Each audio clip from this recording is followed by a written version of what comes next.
What's up, Tube? Welcome back to Laguido's Chop Chop, the second best gel blaster channel on the Tubes. And today for you we have something a bit special. It is the Hk416D. Now this is the first blaster I've ever seen that has a bag, a dedicated bag, like a proper bag with, you know, stuff and things and pockets and attachments. It's very cool. I gotta admit, this blaster, whoa, it shocked me. I was not expecting this when this thing first arrived. A couple of people have asked me about the HK and I've gone, nah, you know, whatever. But this is something special. Well, at least in terms of build quality anyway. Like, this really is probably the finest build quality I have ever seen on a blaster. Everything is nylon construction, solid nylon construction. You've got the ejection port, which functions in that way if that's what you're into. That is very cool. These sights aren't standard. I don't think they've been put on afterwards, but aftermarket. But like the mag is, you know, it's one of those. I hate these mags, especially when I've got no fingernails. It's one of those ones. There we go. That you fill up in there, which I hate, but you know, if you're someone who doesn't wear gloves or has long fingernails, that might appeal to you. But I'm pretty sure that the dimensions on this are the same as a Gen 8. Okay,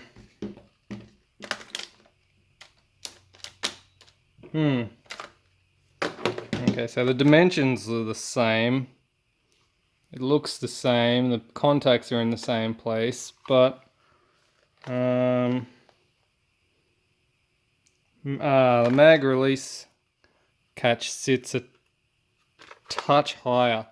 So if you can see that, you could probably file this out on your mags, and you might get the Gen 8s style mags to fit in there. Otherwise, that is a nice mag. Look at the details on this. Can you see the details?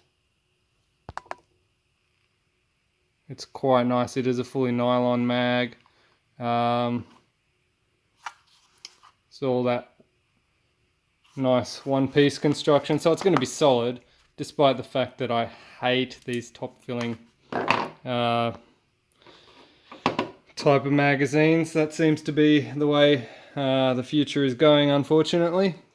Sucks for field filling, but other than that, everything else on this blaster looks delicious.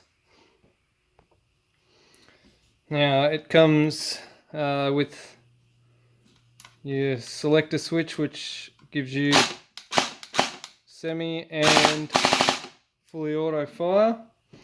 I think the standard battery in it is a 7-volt battery.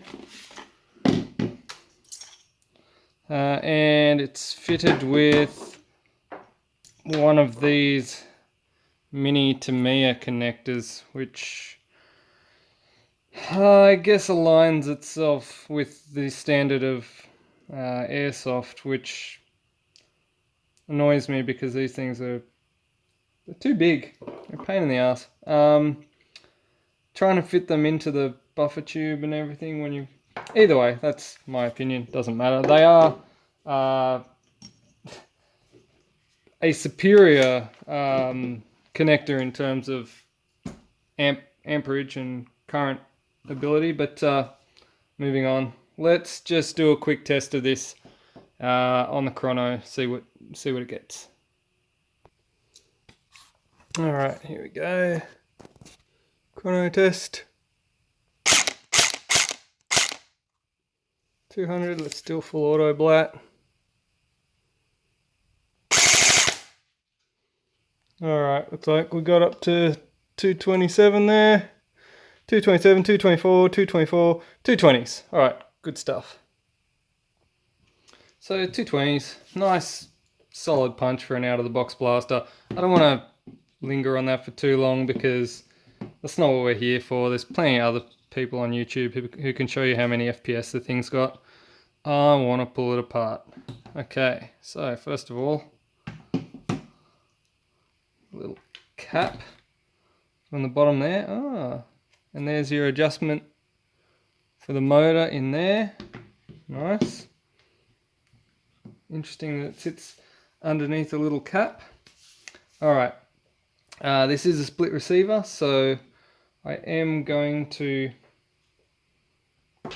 undo these and see how we go.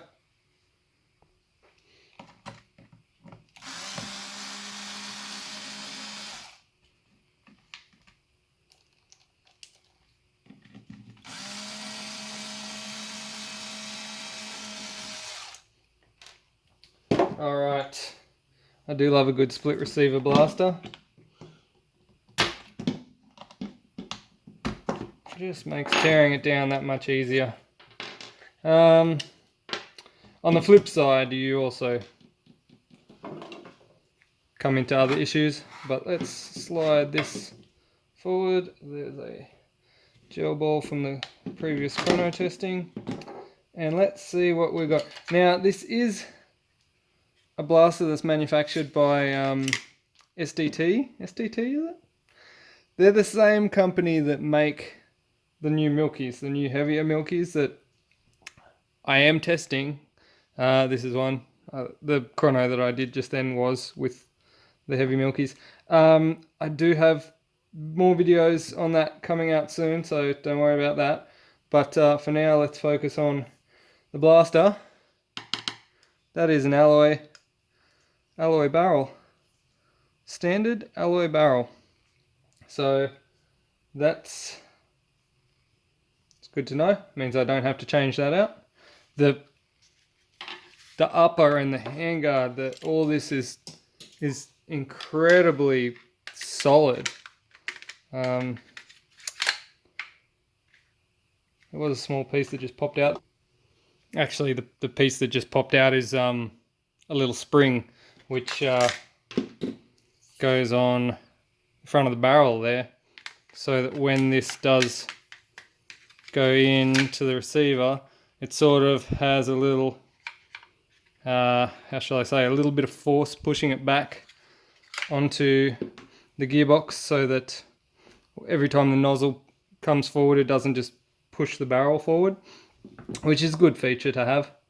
Now, this is a, being that it is a SDT manufactured blaster, or War Interest as they're also known, it does come with obviously the War Interest Type 2 gearbox. So let's get a load of that, shall we? Just take this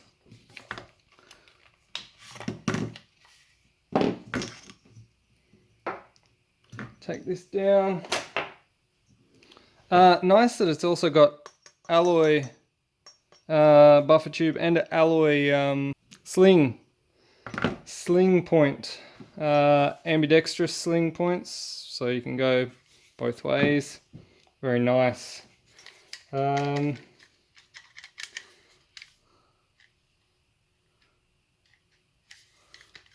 Nylon mag release, nylon, everything's nylon, everything's really nice, really nicely built. These buffer tube screws are always a bit of an experience to get out. You need like a really long Phillips head screwdriver to get. Alright, buffer tube off. I gotta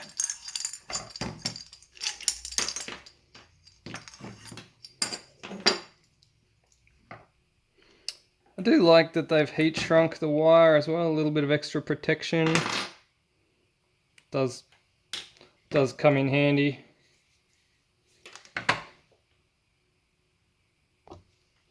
Now it appears that there's two Phillips head screws in the bottom of this motor retaining plate. Interestingly enough, they're both on the same side.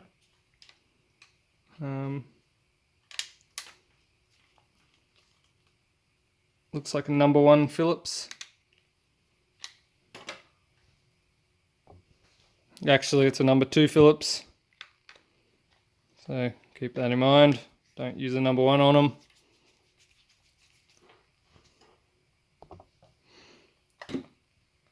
Alright. Once you've got those Phillips heads out, there's the motor plate. So you've got your adjustment screw there and the 2 holes there where the retainer screws go. And that's obviously the adjustment for adjusting the motor depth. Now it looks as if the motor is, well, let's find out.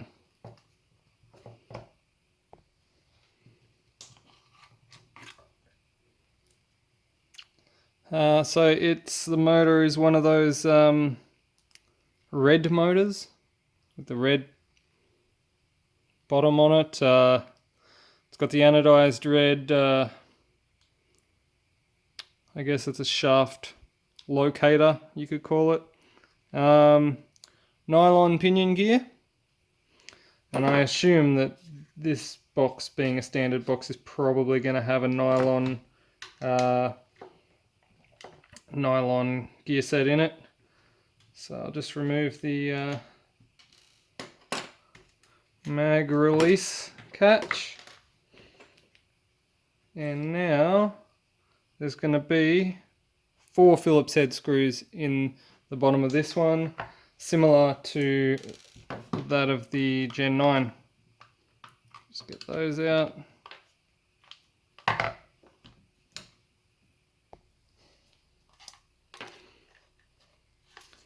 Alright, and once those 4 screws are out, the pistol grip, there they are, pistol grip will come off. Nice solid pistol grip. And we've got the lower and the gearbox sitting in home there. It's worth noting that the trigger guard here is retained by a roll pin, so should you want to knock that out for whatever reasons, maybe change it to a different type, that's possible if that's what you want to do. And of course the last thing to do before we can remove the gearbox is to knock this pin out.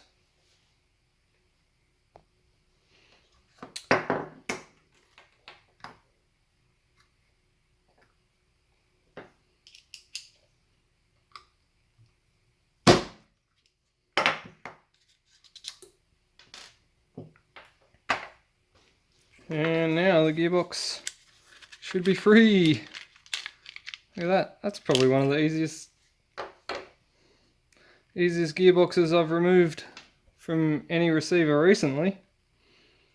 It is obviously a nylon Type 2 style gearbox.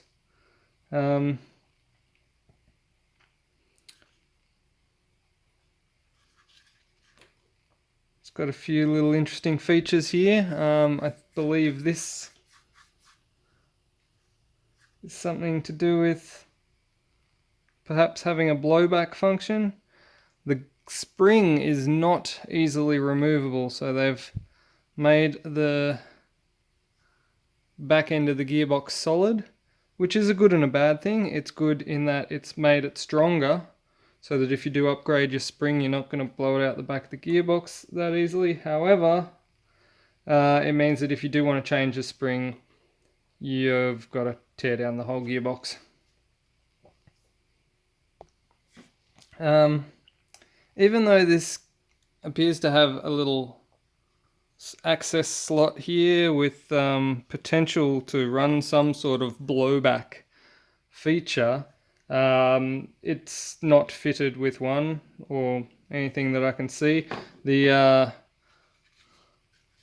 ejection port that is on the upper is just attached purely to the charging handle, which doesn't have any form of mag priming or anything like that feature inside there. The barrel, while I'm here, I might just measure the internal diameter because that might be interesting.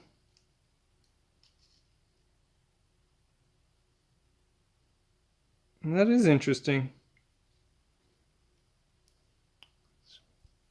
So it's quite a large 7.7. 7.7. Well, it's moved slightly since I measured it. 7.66 on the reading now, but it was reading 7.7 internal diameter.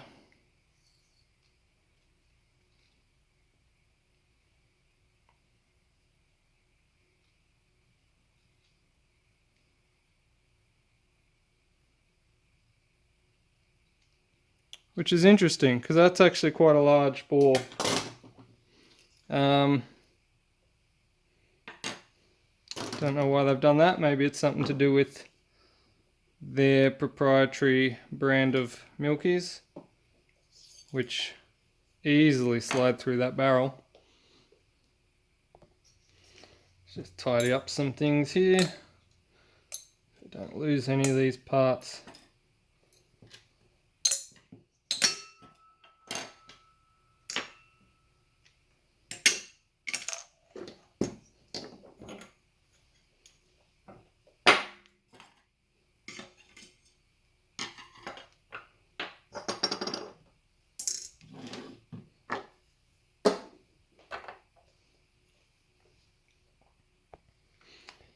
Now, the favourite part. Alright, now what I'm going to do is I'm going to pop apart this gearbox. Now it's going to be a little bit trickier than usual, given that it's got the spring still in it.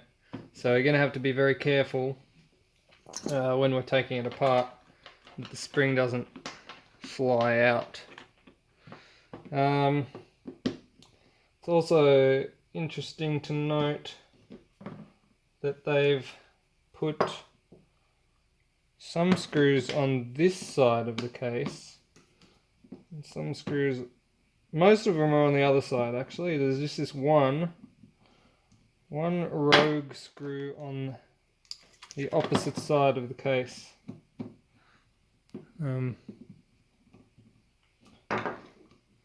Reasons beyond my understanding.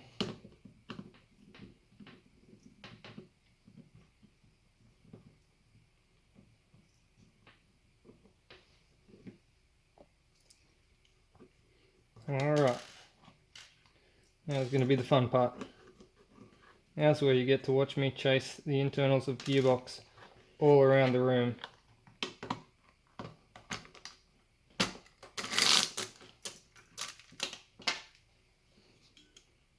Sorry to disappoint.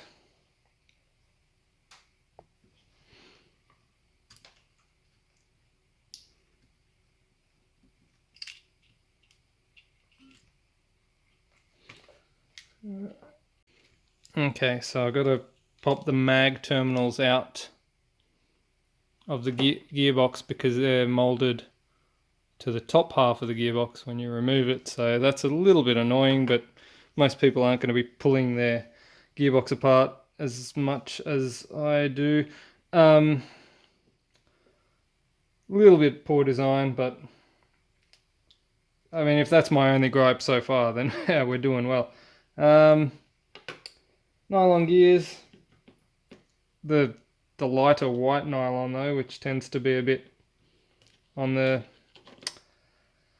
the lower strength side of things, I think. Take this cylinder out, have a go at this stock. Huh. It's not too bad. Compression wise, enough compression to pop the cylinder head. Not too bad at all. Much better than a standard Gen 8/9.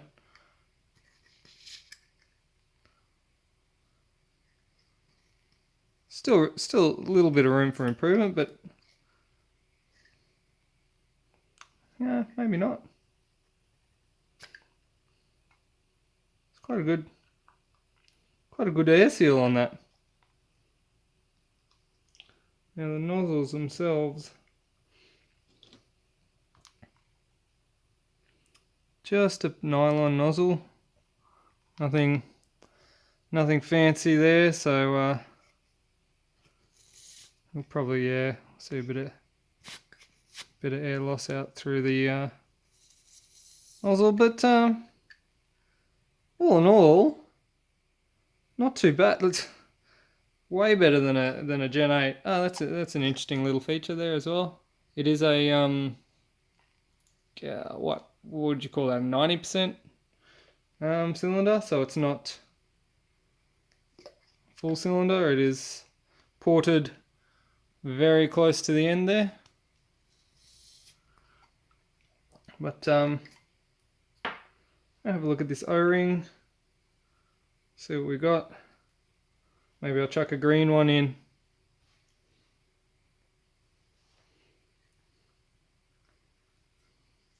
Chuck a green one in and see if that's an improvement.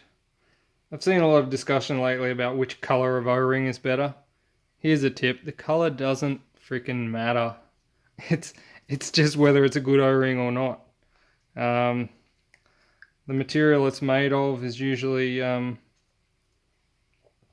there's rubber O-rings which are generally always black, and then there's the Viton O-rings, and they're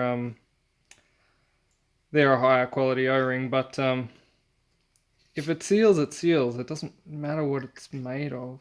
Like, obviously in some applications, if it's impervious to oil, in this application that's going to be a good feature, because we generally put oil in our cylinders, and that's made a nice improvement there. The green O-rings, I always use the green O-rings.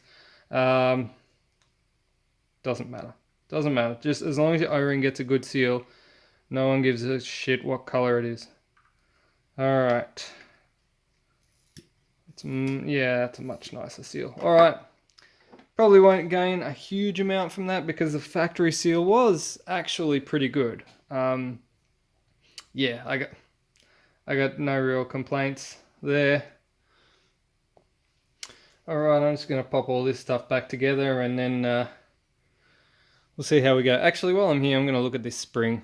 Let's look at this spring. So it is a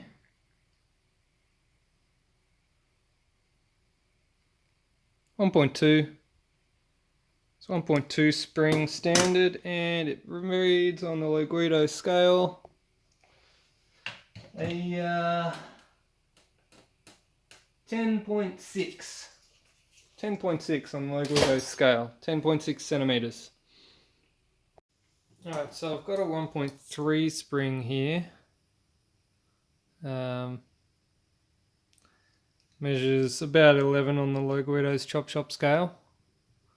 I'm going to put that in, and while I'm here, I think I'm actually going to replace this cylinder with a 100% cylinder, because I think while I'm here, I'm also going to replace the standard barrel with a longer barrel as well. So, really, did you expect anything less? You come to this channel, you expect me to mess shit up, don't you? Alright. let's go for it. Alright. Put the 100% cylinder in.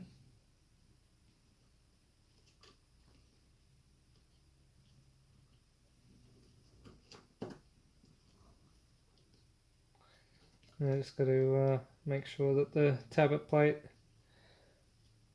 centers itself nicely over the trigger spring there.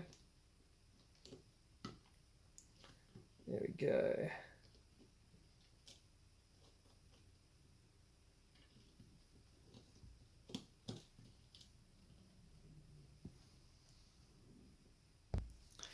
Always, as always, be careful not to lose your shims when popping everything back together, despite the fact that these are nylon gears. They are shimmed and they are fitted with bearings instead of bushes.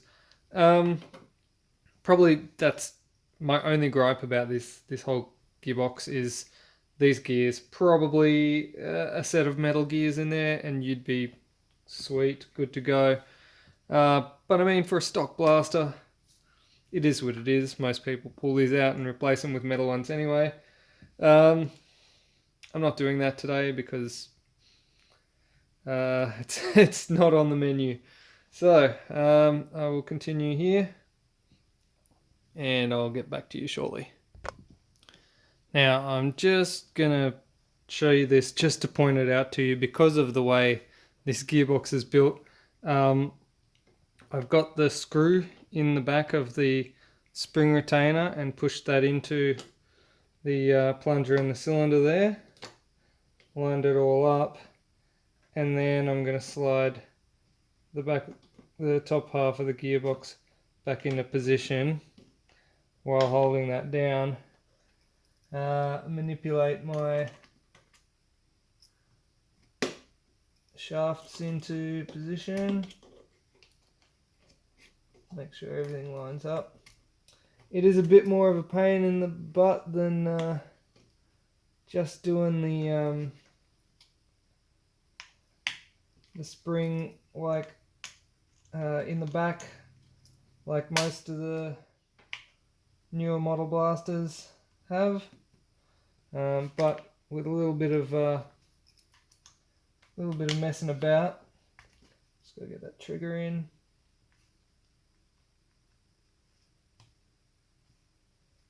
And the safety switch should pop together all nicely. Okay, and then once that's all popped together, you can take this screw out and start putting the screws in, just knowing that you do have a compressed spring in there. Make sure you keep pressure on the box so it holds together. Don't lose these screws, these nuts either. They like to fall out. Alright, so that should be good to start putting the screws back in now. Through the magic of video editing, we're all back together, fully assembled again. And I'm just going to take it to the chrono with the upgrades I've done.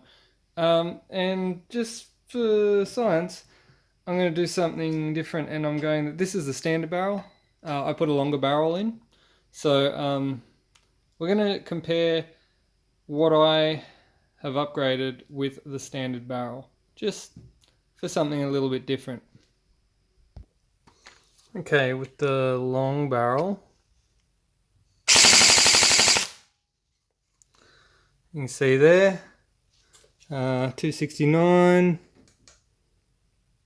average of 264.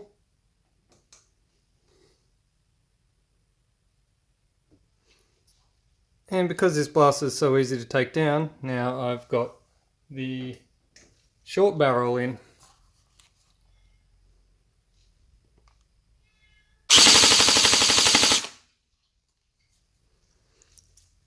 .247 there. Let's do a average of 249, max of 253. So yeah. So I just wanted to throw that in there because when I was building the gearbox, I noticed that the cylinder was ported. You see the port there? It's not, it's only this much of the cylinder, but I replaced it with a full cylinder. And I just wanted to talk a little bit about the volumetric ratio from cylinder to barrel and the efficiency. Just because I noticed this in this particular blaster.